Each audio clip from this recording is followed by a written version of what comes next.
All right, I want to do a little training topic here on replacing slash upgrading. This is a very important topic. A lot of new agents definitely need to spend some time learning this, taking notes on this, and getting familiar with it. Experienced agents as well. We run into people all the time that have been selling insurance for 3 or 4 years or even longer, and they're not necessarily upgrading policies on a consistent basis, and just want to use this training as a way to explain it to you, maybe give you a better understanding, and allow you to pick up some of that money you could be leaving behind. First and foremost, I want to cover some disclosures. Anytime I do a replacement scenario, I'm usually talking about a make-believe client, a make-believe policy.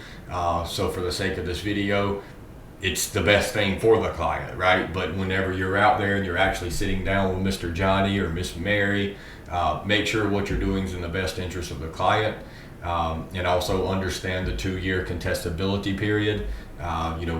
One thing we're not doing is training agents to go out there and replace a policy that's 5 years old with a policy that's $1 a month cheaper, but the client's unhealthy and they would have to be put into a modified type plan with a 2-year wait. That's not a good replacement.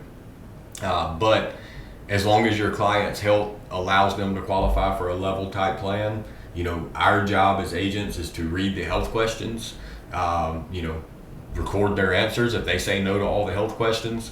The second job is just to make sure that there's not anything obvious that shows they're lying. So they're telling you they're perfectly healthy, they only take lisinopril for high blood pressure, and you look over there and they live all alone and there's 4 oxygen tanks surrounding them. That might be something that you want to pause on replacing. But if there's no red flag showing, you ask the health questions, they answer them, and then you do a carrier that does MIB and RX check and it comes back level, you've done your job, right? There is a 2-year contestability period, but if you do the job correctly, that should not be a factor. At the time of this video, I've been doing this getting close to 14 years, and I've only had a couple clients' policies not pay, and come to find out the family, one of the scenarios, the daughter was there and she knew he was lying to me. They was trying to get something pushed through before he passed away. But it very rarely comes up, but it is real, it could happen. So make sure you're recording the answers truthfully and you're doing what's best for the client. So quick notes: replacement should be a huge part of your monthly sales. You should run into situations on a weekly basis to where you should be able to help a client out, which we'll discuss some of those ways in this video. Also, it's best to say the word upgrade instead of replace. I know that's just a play on words, but we all say we're in final expense. Well, there's no such thing as final expense. It's life insurance, right? Simplified issue, whole life. But we call it final expense. Same thing here. You're replacing a policy, but if you do what's right by the client, you're also upgrading their situation. So it's just a cleaner word when you're in the house to talk about upgrading. And for our agents, make sure you call your upline or call the agent hotline while you're with the client if you need help with upgrading policies in the beginning. This video will hopefully give you a good idea of it and give you some tips and tricks. But it can still be confusing in the real scenario, because I will give you an example later in this video, but what's the chances you run into that exact scenario, exact same amounts? So make sure you reach out. That's what our agent hotline is there for, is to take your calls while you're with a client and help you overcome things and get deals done. And then lastly, don't let the client's current policy get in the way if their reason for sending the card in was to add coverage. So in the beginning of the presentation, you talk about the 3 reasons that we find people send these direct mail cards in: reason 1, reason 2, reason 3. And if their reason is, I have a policy already, but I know it's not enough, well, you continue forward with showing them your prices and writing them a policy. How many houses have you been into and they have 2 policies? One's with Foresters, one's with Lincoln Heritage. Well, if the Lincoln Heritage was there first and then the Foresters got there, that agent didn't care about that Lincoln Heritage policy, and it didn't stop him from getting a deal. Now, for experienced agents on this call or listening to this, it's important for you to know that you probably hear that as an opportunity to bundle the coverage, right? If it's better for them and they qualify, get the Lincoln Heritage Foresters and a new policy all bundled together instead of just writing one. That is very possible.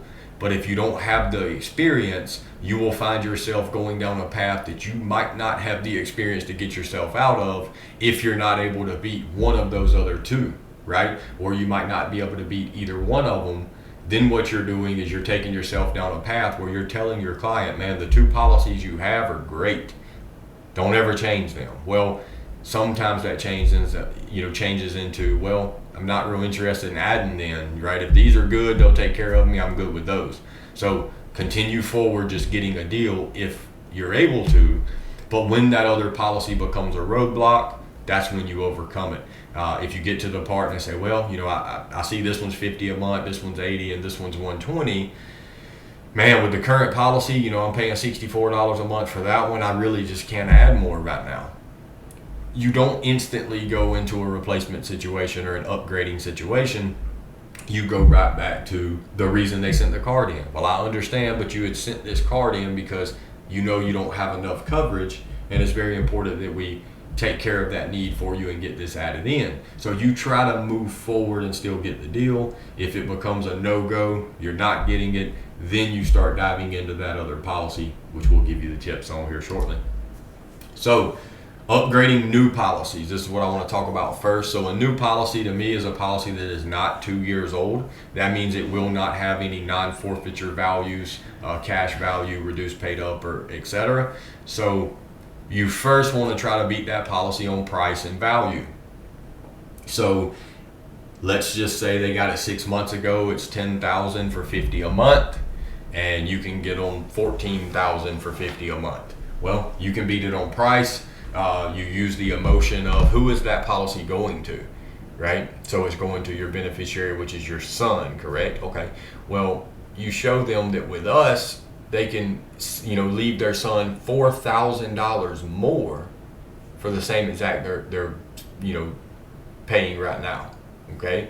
Now, if you want to go into a saving on money route, which sometimes is the route you might need to go, then you show them how for $10,000 instead of $50 a month, it might be $35. It might be $40.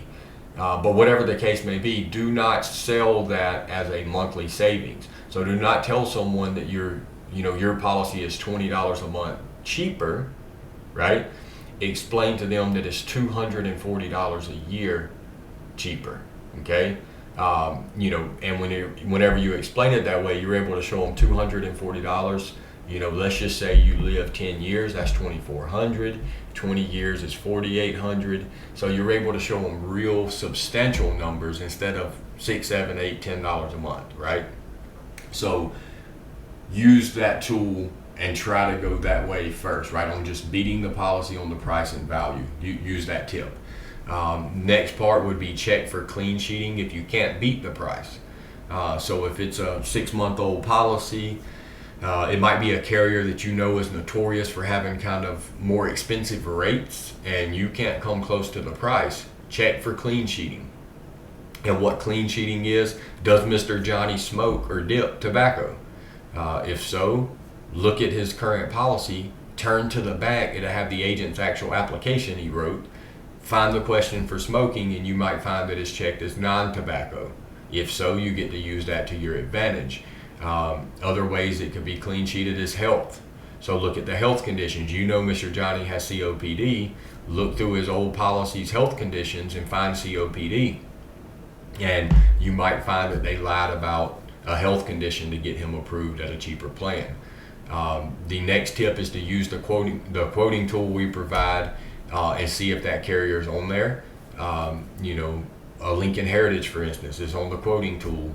And so you can run their quotes. I just had this scenario happen about an hour ago before I made this video.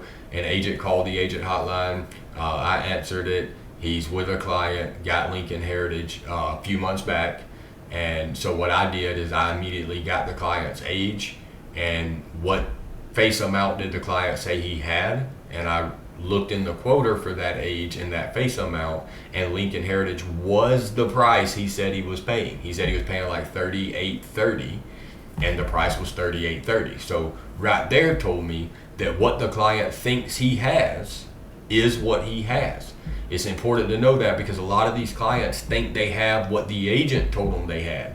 And in this scenario, the agent did the right thing and wrote him something and told him what he had. Oftentimes you will find that the quote does not make sense. And what you need to do in that scenario, let's say I ran this scenario for the $10,000 and it wasn't $38.30, it was, $68.30 or $72, whatever.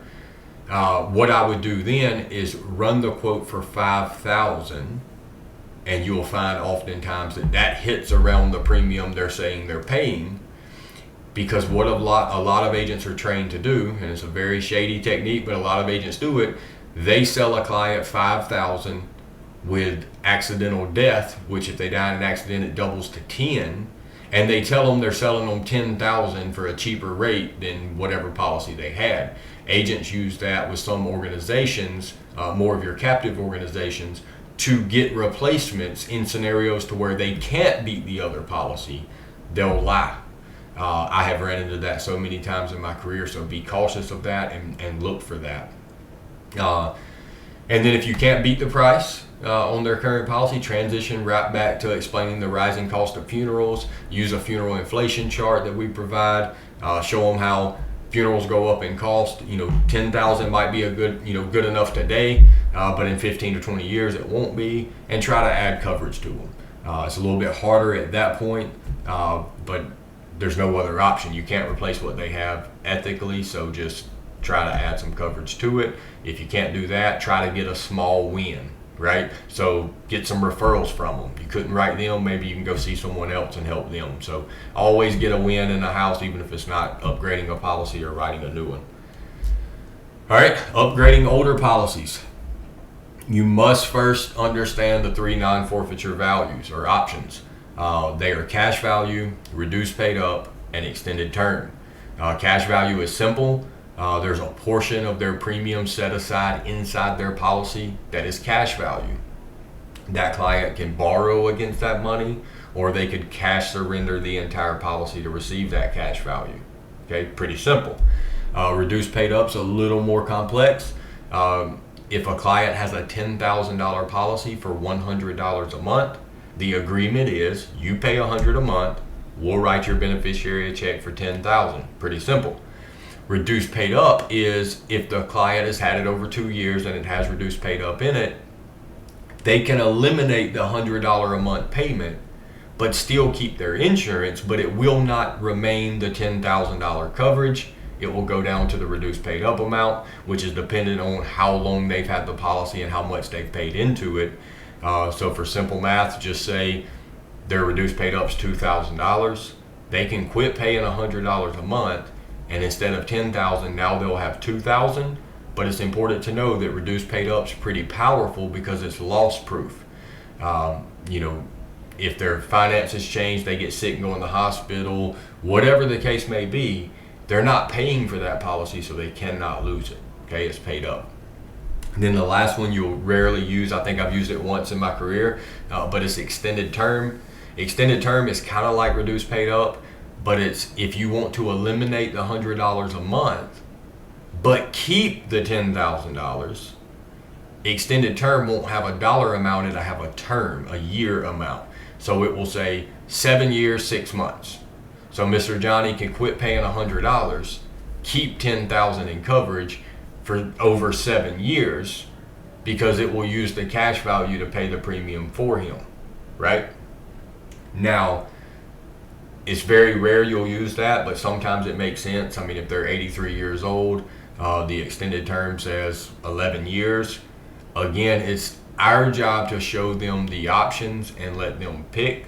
So I have shown the extended term, and I've had people say, baby, look, no one in my family's ever lived past 90. I'm not going to live past 90.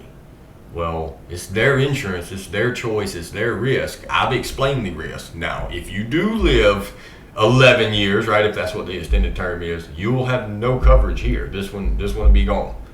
As long as they understand that, if that's what they want to do, it's not your job to not allow them to do it. That's why that non-forfeiture value is in that policy. Now, again, don't get caught up on that. It's very rare you'll need it, but it's something important to know so you can at least glimpse at it when you're doing these. All right, example policy, so I can make all this make sense, right? Mr. Jones has a policy for $10,000 in coverage. He's had this policy for 7 years.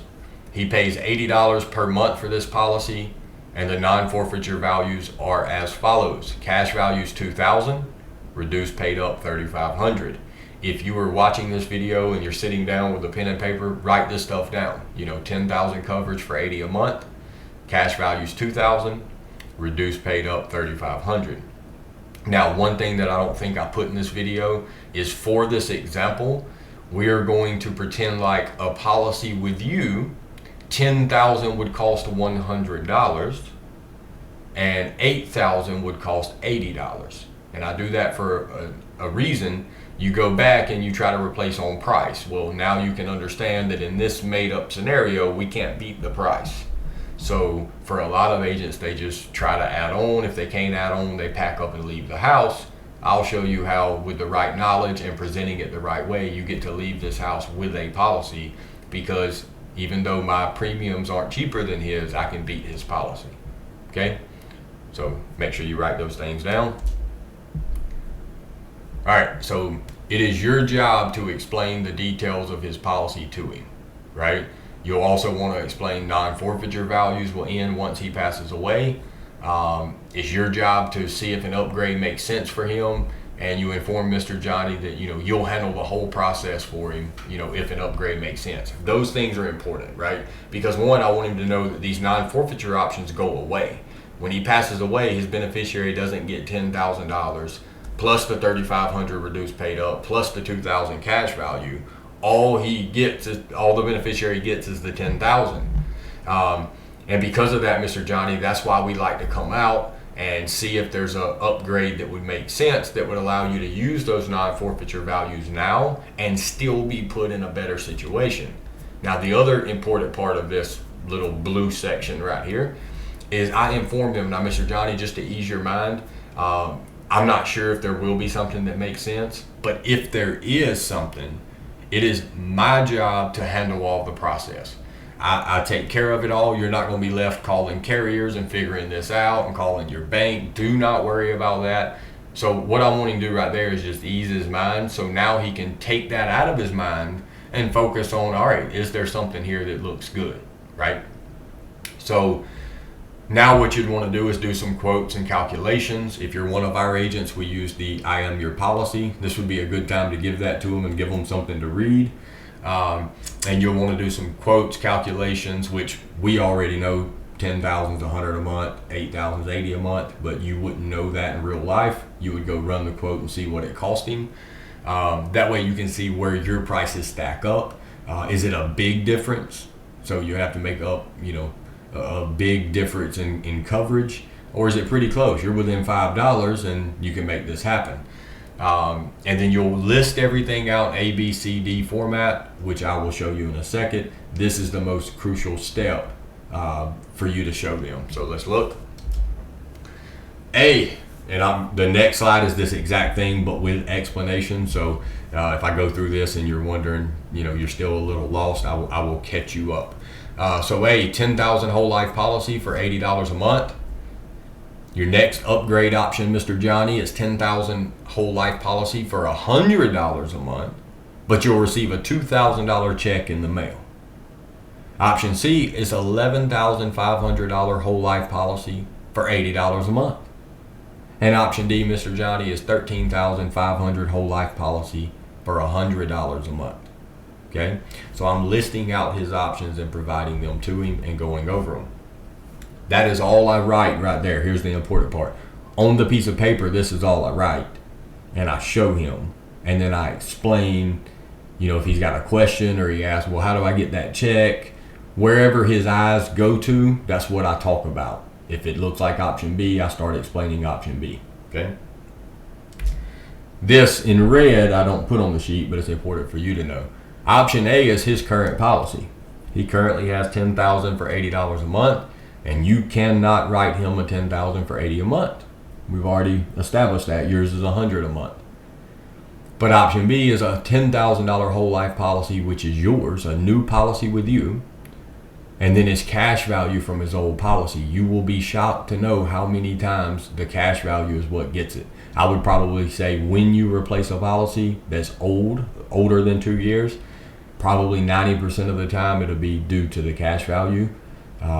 I've changed clients' lives with $600 cash value, and I mean, they was in tears. They was so excited. So this is why it's your job to show them their options in their current policy and let them pick. So he would get a $2,000 check.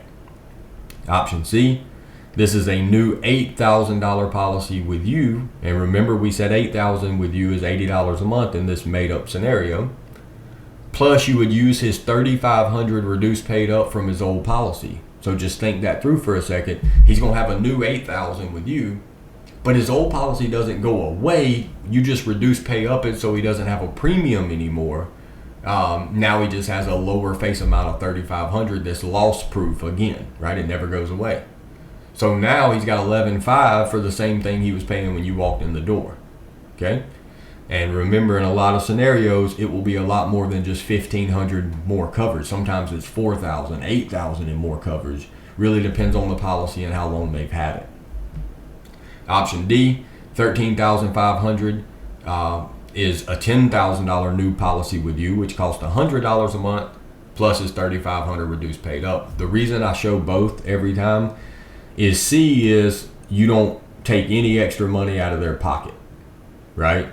And you're increasing their coverage, because a lot of people mail in the card because they want to get a little more coverage for their family. Option C does that. But then option D is if you want to get even more coverage for your family and come out of pocket a little bit of money, right? In this scenario, an additional $20 a month. So you show all of these options, you explain them, you let him pick. Now the secret is they'll never pick their option. They'll never pick option A because it's not the best one on the page, right?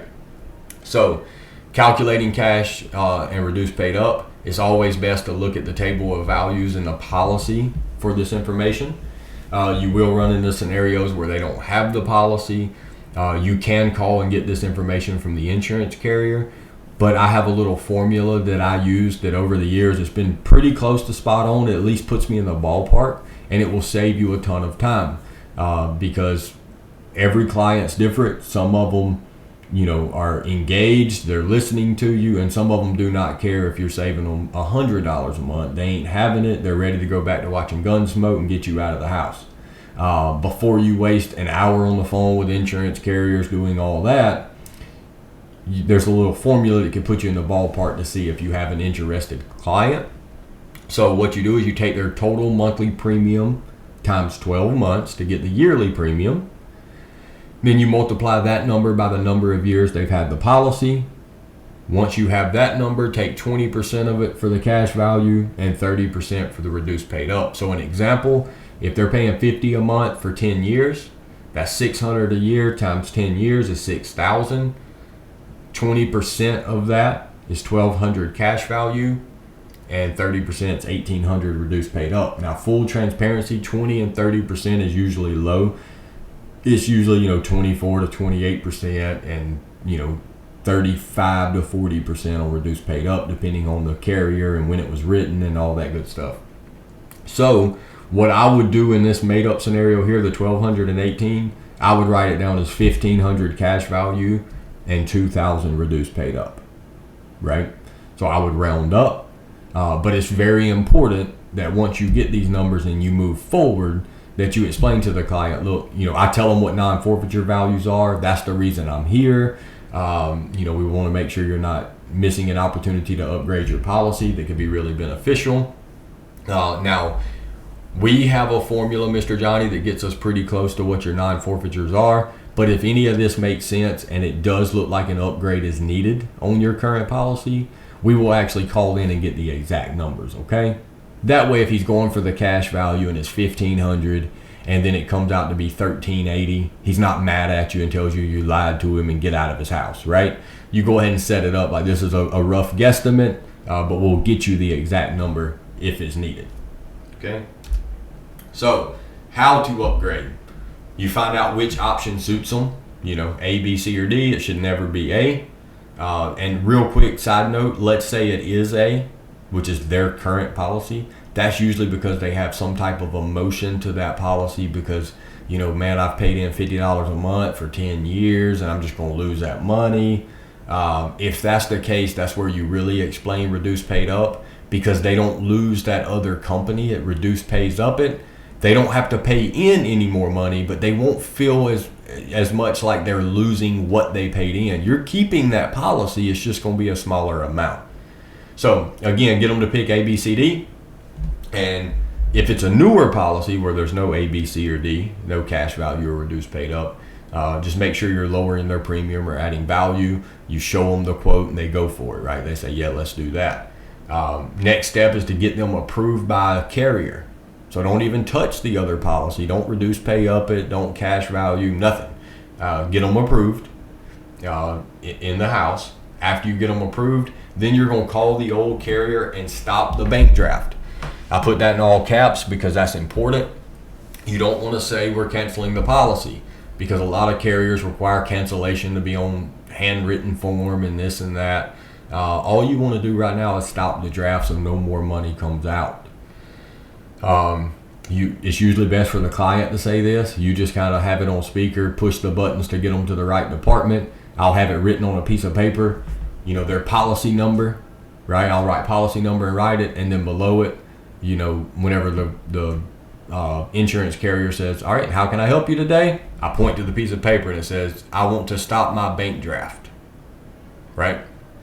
That's all you do. Now, after you stop the bank draft and you got approval that happened, you'll want to get the fax number from the old carrier. So below, I want to stop my bank draft on the piece of paper, I write, what is y'all's fax number, right? And then I point to that, because they'll say, all right, we got the bank draft stopped. Is there anything else I can help you with today? I grab her attention and I point. And, yes, I need y'all's fax number. And, we get the fax number. If for whatever reason, they ask what's it for and the client's just lost, at that point I might come in and I'll say, hey, AARP, I'm here with Miss Mary or Mr. Jones. He's a mutual client of ours. And he's looking at his options through his policy. And for now, he wanted to take it off bank draft, and y'all can just send him a quarterly bill. If he decides he wants to keep it, he will pay that quarterly bill. And if he decides not to keep it, he'll need the fax number to fax in the cancellation, right? So that's kind of a little bit deeper training than I'd planned, but that's important in case, they kind of throw a roadblock up and asking why you need the fax number. If you're doing a reduced paid up, it's probably good at that time to get the bank draft stopped.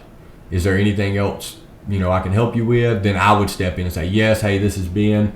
I'm actually here with Miss Mary, and she's not wanting to cancel her policy, but we don't really know the process, so I was wanting to talk to you. She's wanting to reduce pay up her policy. Now, I know that I can't make you do that. You got to talk to her, but she's here on speaker. I was just helping her out to explain it. Her policy states that she has a reduced paid up amount, and we was wondering what that exact amount is and what is the process to put it on reduced paid up. So again, if we're not cash surrendering it to get the money, which would require you sending a letter in writing anyway, then you can go ahead and step in and try to reduce pay up. But the reason you do that, reduce pay up, is not really seen as a negative thing from the carriers. They keep their client, they lower their exposure of what they'd have to pay out. So it's not that big of a deal. And then then you would fill out a cash surrender letter just on a piece of paper and have the client sign it. So what I do is I just pull out a piece of paper and please cancel my policy effective immediately. I want to receive the full cash surrender amount. And then I write their policy number, write their name, write their date of birth, and then have them sign it. You don't need to sign this. You have nothing to do with it. So have them sign it, and then I will fax that to the other carrier after I'm 100% certain the new policy is approved. Stopping the draft is what buys you the time, right? No more money will come out, so you got a little time. And even if the draft comes up, they got a 30-day grace period. Just don't go very long without sending it in. What I'll usually do is give it a day or two, check my portal, make sure the app's in there, it's issued, we're good to go, and then I'll send that in. Okay, so very important. And that is the end of the training on that. I know that it's probably a lot. It might be something that you want to go back and rewatch, take some notes. But I promise you, these are opportunities that you are running into. The one thing I can't train you on, you just got to get good at is, building the interest in this. One of the ways I do that, if they're not really talking to me, they don't really want to go get their policy, I'll just start throwing things at them that confuses them. Well, Mary, the main reason I come out, you're saying you can't afford a new policy, you've already got one, but that's the main part of my job. 8 out of 10 people I see, I help them with what is already in their policy. There could be things inside your policy that you are not using that you qualify for already. And then there could be things in your policy you're paying for that you shouldn't be paying for because you can't use them ever, right? And also, Mary, sometimes a policy needs upgraded. You need to know if your policy has cash value. Does it have waiver of premium? Does it have reduced paid up? Does it have the nursing home rider? I just start naming things they wouldn't know. And I just explain to them, my service is to go over those things with you. And I'm not going to touch your policy in any way unless you approved it and it was something that benefited you.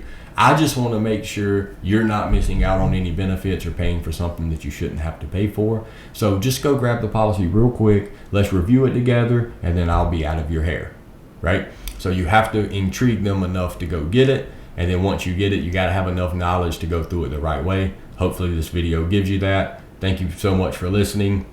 Go into the training. We have more training on this in the agent portal. And then also listen to this video again and take notes if you need.